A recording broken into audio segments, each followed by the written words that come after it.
Deepak builders end developers और निवृत्ति मोटकरी परिवार का एक्सक्लूसिव प्रोजेक्ट 3 लीव्स, ऊंची जीवन शैली का ऊंचा आनंद। For more details call 982333 9180।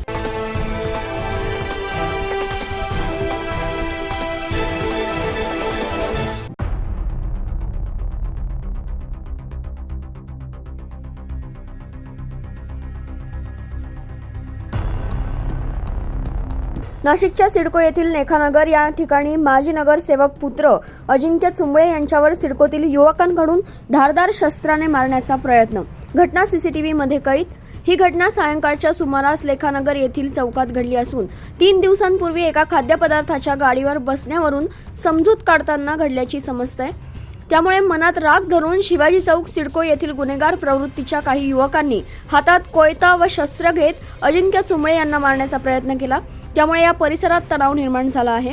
Police घटनेचा तपास करत असून सीसीटीव्ही व्हिडिओमध्ये दिसणाऱ्या तरुणांचा शोध घेतला जात आहे। त्यांचा पुतण्या अजय आठवले हे सगळं सराईत रेकॉर्डवरले गुन्हेगार आहे। त्यांनी मग आमच्या एका भाडेकरूला मारलं, त्याला मारलं तर त्याला केस करायला लावली म्हणून राजू वाटेल आणि अजय आठवले आले केस का बरं करताय आमच्यावर।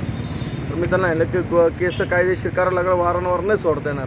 ते घरी गेले आणि तिकडनं डायरेक्ट 7-8 जण आले तर डायरेक्ट चॉपरच घेऊन आले। सीसीटीव्हीमध्ये सर्व आलेलं आहे आणि त्यात जवळजवळ 4 जणांना चॉपर होते। एक राजू आठवले, त्याचा पुतण्या अजय आठवले, सनी आठवले आणि 2 नाबालिक पोर होते, त्यांच्याकडे पण चॉपर होते। आणि त्यांचं एकच होतं, नाबालिकांना पुढं करा, त्यांना वार करायला लावा, म्हणजे लगेच आजच्या सुटून जातील।